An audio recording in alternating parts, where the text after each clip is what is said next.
Olá, sejam bem-vindos a mais um Caminho do Conhecimento. Dando continuidade ao nosso estudo sobre ética e legislação trabalhista, nós iremos tratar agora sobre a saúde e a segurança no ambiente de trabalho. O ambiente de trabalho nada mais é do que o ambiente no qual o trabalhador, o empregado, irá desempenhar as suas funções.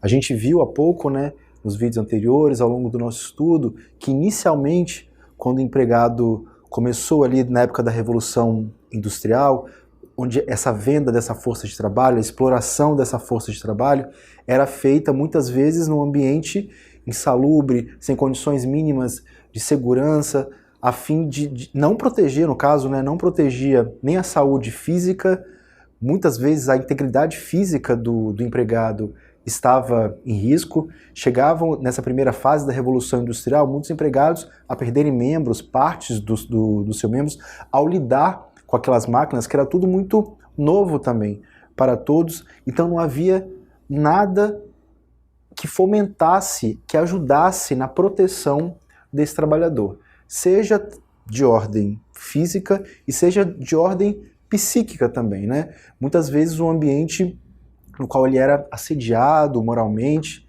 Então, tudo isso depõe em sentido contrário à saúde desse empregado, do trabalhador. E como o direito do trabalho ele surge para proteger o trabalhador, o que a gente vai estudar agora sobre a saúde e segurança e meios para garantir essa saúde, a integridade física e psíquica do trabalhador, vão estar relatados aqui. Então vejamos o que nos diz a Constituição Federal.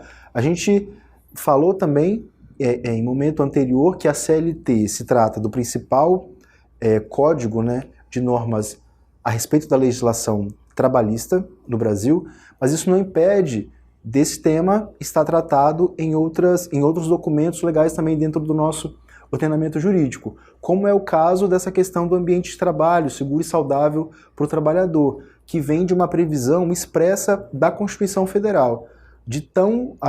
Revela o tamanho da importância desse tema. Então a Constituição estabelece que todo trabalhador tem o direito ao ambiente de trabalho que venha a ser seguro e saudável. Esse ambiente de trabalho deve ser salubre. Lembra que falamos há pouco sobre adicional de insalubridade? O adicional de insalubridade vem para compensar monetariamente, financeiramente, a falta de salubridade no ambiente de trabalho, onde o empregado irá desempenhar as suas funções. Mas, de maneira geral, o ambiente de trabalho deve ser salubre e livre de agentes que causem dano à saúde física e psíquica desse profissional. É dever do empregador, ou seja, de quem está ali prestando, quem deve o dever de prestar assistência àquele profissional, assegurar um ambiente saudável, com respeito às normas de saúde e segurança. Então, observe o mandamento. É um dever, é uma obrigação para o empregador, não é facultado a ele. Não é facultativo, não está no campo da escolha fazer ou não fazer. Trata-se de um dever, garantir um ambiente saudável. E de que forma este empregador pode promover ações no sentido de promover a proteção da saúde física e psíquica desse trabalhador? Adotar medidas de proteção coletiva seria uma delas. Também fornecer e fiscalizar o uso do EPI, o equipamento de proteção individual, e também fornecer, dar o treinamento aos seus empregados. Não só o treinamento quanto ao uso dos equipamentos de proteção individual, como também treinamento no manuseio de máquinas, no manuseio de agentes químicos também. É um dever, é uma obrigação por parte do empregador.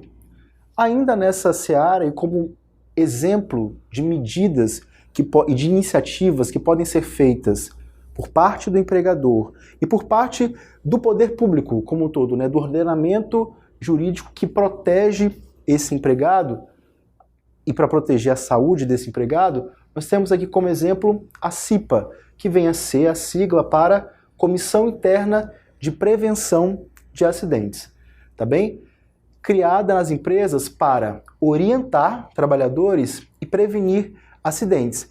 Percebam, ela tem um caráter informativo, orientar os trabalhadores sobre o uso de equipamentos de proteção individual, o manuseio de máquinas, né? Como eu falei, muitas vezes aquele profissional ele tem uma determinada capacitação, mas surge uma máquina nova, com uma nova tecnologia que exige um novo tipo de manuseio, então a fim de evitar eventuais acidentes que possam colocar em risco não só a vida do empregado, mas também a vida de outros no manuseio ali daquele equipamento, é dever do empregador orientar os trabalhadores.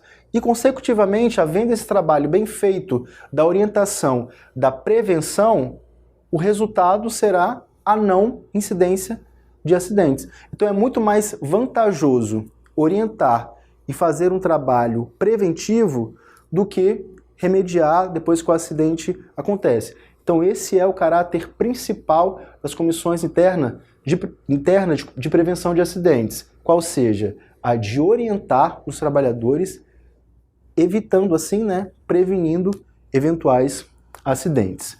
O empregado, neste contexto, dos equipamentos de proteção individual, não pode se recusar a usar o EPI, tá bem?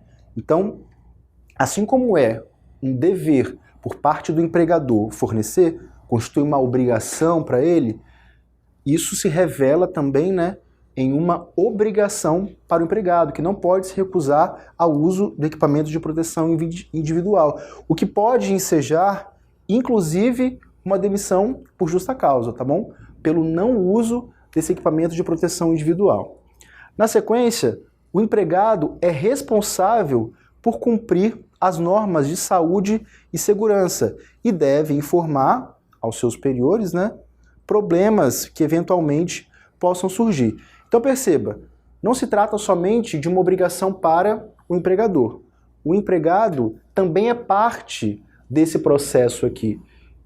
É obrigação do empregador em fornecer o equipamento, em garantir um ambiente de trabalho seguro, em fiscalizar se as medidas que foram orientadas, que foram estabelecidas pela Comissão Interna de Prevenção de Acidentes estão sendo cumpridas, mas o empregado ele não pode ficar só ali no polo passivo, sem fazer nada. É obrigação dele também fazer o uso desse equipamento e seguir as normas estabelecidas. Na sequência, temos aqui que a CIPA é obrigatória, e isso é uma recomendação, uma instrução normativa do Ministério Público do Trabalho, ela se revela obrigatória nas empresas com mais de 20 empregados, tá bem? Trata-se de uma instrução do Ministério Público do Trabalho e Emprego.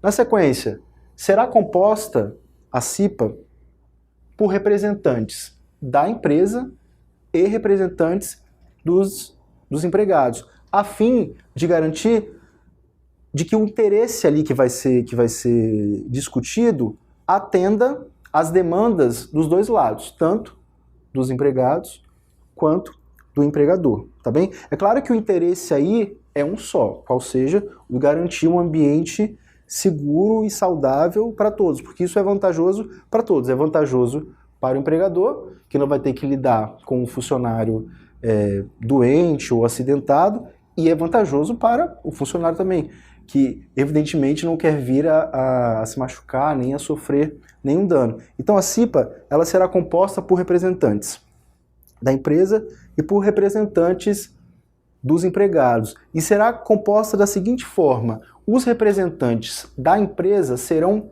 designados, ou seja, eles serão nomeados, indicados. Já os representantes dos empregados serão eleitos, tá bem? Então, a empresa designa o presidente e os empregados elegem o vice-presidente, tá bem? Todo o restante da composição da CIPA será feita também por meios de representantes, tanto da empresa quanto dos empregados. Agora um destaque especial para o EPI, que encontra-se consagrado na CLT aos longos dos artigos 166 e 167. Trata-se, mais uma vez, de um dever da empresa em fornecê-lo gratuitamente. A empresa, de maneira nenhuma, pode vir a cobrar do seu funcionário, do seu empregado, financeiramente, o valor daquele material que está sendo fornecido e nem efetuar nenhum tipo de desconto na sua remuneração. O fornecimento do EPI trata-se de uma obrigação por parte do empregador e deve ser feita de modo gratuito, tá bem? Temos aqui como exemplo de equipamentos de proteção individual, o protetor auricular, luvas, máscaras, capacetes, óculos. No sentido, nós vimos há pouco, sobre o adicional de insalubridade. Lembra daquela porcentagem de 10%, 20%, 40% do nível de insalubridade? Isso pode ser mitigado, pode ser diminuído, como, por exemplo, um nível de 40% ir para 20% ou para 10%, um de 20% ser reduzido para 10%, pelo simples uso dos equipamentos de proteção individual. Isso se revela a importância do EPI para a constituição do ambiente seguro e saudável. Os EPIs só poderão ser colocados à venda, e essa venda aqui não é a venda para o empregado. A venda no mercado, de maneira geral, no caso aqui, qual seria o público-alvo? O empregador, para comprar esses EPIs para fornecer aos seus funcionários. Os EPIs só poderão ser colocados à venda mediante certificado de aprovação, mais uma vez aqui, do Ministério do Trabalho e Emprego, que se trata do órgão que vai oferecer essas instruções normativas a serem seguidas tanto pelas empresas, tanto pelos empregados. Então, no vídeo de hoje, nós estudamos sobre a saúde e a segurança no ambiente do trabalho.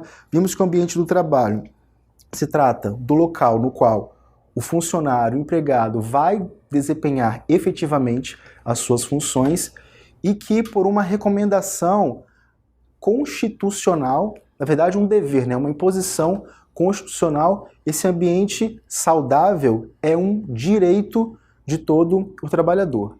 E se constitui, se revela, assim, uma contrapartida, um direito para o empregado e um dever para o empregador em garantir, fornecer tudo que for necessário, fiscalizar, garantir um ambiente seguro e saudável para o empregado.